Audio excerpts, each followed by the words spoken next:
સરકારી નોકરીની તૈયારી કરતા ઉમેદવારો માટે સારા સમાચાર આવ્યા છે।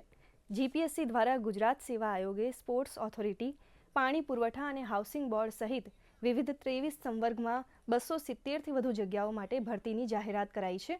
ઉમેદવારો આજથી 16 ફેબ્રુઆરી સુધી ઓનલાઈન અરજી કરી શકશે।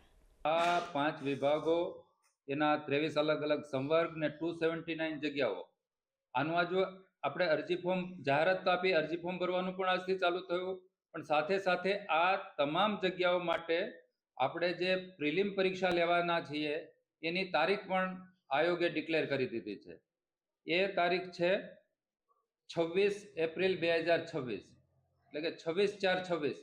આ તમામ જાહેરાતો માટે પ્રિલિમ પરીક્ષા આ દિવસે લેવામાં આવશે। આ બીજી વાત કરું, આ તમામમાં કુલ બે પેપર હશે। એક જનરલ સ્ટડીઝનું અથવા તો સામાન્ય જ્ઞાનનું, એ સામાન્ય જ્ઞાનનું પેપર છે એ 26 એપ્રિલે લેવાશે ને બીજું પોતાનો વિષય છે એનું પેપર જે બીજું, એની તારીખ હજી આપણે ડિક્લેર નથી કરી, એના પછી કરીશું, જેનું 200 માર્કનું પેપર હશે। એટલે 100 માર્ક વત્તા 200 માર્ક, કુલ પરીક્ષા છે 2 પેપર અને 300 માર્કની લેખિત પરીક્ષા થશે।